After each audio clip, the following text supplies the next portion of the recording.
A normal aircraft this close to the water would look like it was moments from disaster. But for the Soviet ekranoplan, this was exactly where it was meant to be. It did not climb into the sky like a bomber. It did not move through the sea like a ship. It lived in the thin space between them, just a few meters above the water, racing forward on pressure created by its own wings. To anyone watching from a distance, it looked wrong. Too heavy to be flying. Too fast to be sailing. And far too large to be an experiment that should have worked at all. In the West, one of these machines became known as the Caspian Sea Monster. But the strangest part of the story is not that the Soviet Union built something so enormous. It is that the physics behind it was real. The ekranoplan was not science fiction. It was a machine built to exploit ground effect, one of aviation's oldest hidden tricks. Ships are efficient, but slow. Aircraft are fast, but expensive and complex. The ekranoplan promised a strange middle path, aircraft-like speed over water, with the ability to carry heavy loads close to the surface. That promise depended on what happens when a wing flies very low. A normal wing creates lift, but air spills around the wingtips, creating vortices and downwash. That produces induced drag, the price a wing pays for lifting an aircraft. But close to the ground or water, the surface interferes with that airflow. The vortices are reduced. The downwash changes. The wing becomes more efficient. Pilots feel this during landing, when an aircraft can seem to float above the runway. For most aircraft, ground effect is something they pass through. For an ekranoplan, it is the entire operating zone. It is not a hovercraft. There is no skirt trapping air underneath. And it is not a normal seaplane, because it is not designed to climb high and cruise above the weather. It is a winging ground effect craft, a vehicle that works best only when it stays close to a surface. That was both the genius and the trap. The Soviet engineer most associated with turning this idea into giants was Rostislav Alexeyev. Alexeyev came from high-speed marine engineering, especially hydrofoils, boats that rise on underwater wings to reduce drag. So the ekranoplan was not just an odd aircraft idea. It came from a world trying to make heavy machines move faster across water. During the Cold War, that idea had obvious appeal. A craft that could move heavy loads across the sea at hundreds of kilometers per hour might carry troops, cargo, or weapons faster than ships, without needing conventional airfields. And the Caspian Sea gave Soviet engineers a huge, enclosed, relatively secret test area. By the mid-1960s, the program produced the KM. The initials are often expanded as Korabl Maket, ship prototype. Western observers would call it the Caspian Sea Monster. Reported specifications vary, but the scale was extraordinary.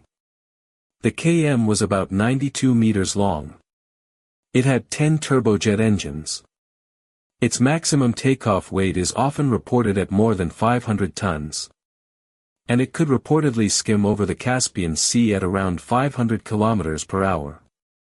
If counted as an aircraft, it was one of the largest heavier-than-air machines ever built. But it did not behave like a normal aircraft. A giant airplane is supposed to climb away. The KM stayed low, flying in ground effect only meters above the water. In 1966, Western reconnaissance reportedly saw this enormous object near the Caspian Sea and struggled to classify it. It looked like a plane. It operated like something tied to the sea. The nickname, Caspian Sea Monster, came from that confusion. But the KM itself was not the armed missile carrier many people imagine.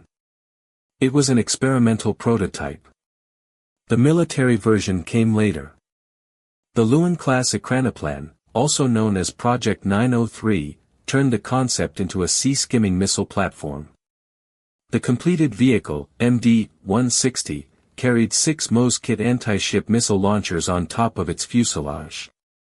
It had 8 engines near the front, stubby wings, and the blunt industrial shape of a machine built for low-altitude speed over water. In theory, it could approach fast and low across the sea, carrying weapons in a way that did not fit neatly into either naval or aviation doctrine. But the Lun also revealed the limits of the entire concept. An ekranoplan's advantage exists only inside a narrow envelope. Fly too high, and the ground effect benefit fades. Stay low, and the sea becomes part of the machine's operating environment. Waves matter. Weather matters. Spray, salt, corrosion, ships, docking, navigation, and rescue all matter. At the same time, the ekranoplan still carries many aircraft problems: powerful engines, aerodynamic stability, trained crews, and high-speed control. Takeoff from water is especially demanding. Before the craft reaches its efficient low-altitude cruise, it has to accelerate across the surface, fight water drag, and lift its heavy body into ground effect. That helps explain the huge engine clusters. Some of that power was not for elegant cruise. It was simply to escape the water. The same low altitude that made the ekranoplan efficient also made it a prisoner of the sea below it. A normal aircraft can climb over bad weather and obstacles. A ship can carry enormous cargo cheaply through rough conditions.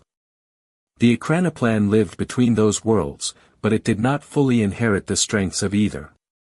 It was fast, but not as flexible as an aircraft. It was heavy, but not as simple as a ship. And its best performance required the kind of environment that limited where it could be useful. Then strategy changed. Missiles improved. Submarines, patrol aircraft, helicopters, satellites, and other systems competed for the same military roles. The Soviet Union weakened and collapsed, taking with it the funding and doctrine that supported giant experimental machines. The KM crashed in 1980 during testing and never returned. Only one operationally complete Lun-class vehicle entered service, and by the late 1990s it was retired. For years, MD-160 sat as a relic, later moved toward museum display, not as the first of a new fleet, but as the remains of a future that never arrived. But the ekranoplan was not foolish. The physics was real. Wing-in ground effect craft are still recognized as a special category, and smaller versions continue to appear in prototypes and proposals. The idea survives because the promise is still tempting: if you can fly safely close to a surface, you can gain efficiency that normal aircraft do not have. The Soviet giants showed the cost of chasing that promise at massive scale. They were not impossible machines. They were real solutions built so precisely for one environment that outside it, the future had nowhere to go. The Caspian Sea Monster did not fail because engineers misunderstood the air. It failed because the air it needed existed only in a thin strip above the water, too low for a plane, too fast for a ship, and too narrow to change the world.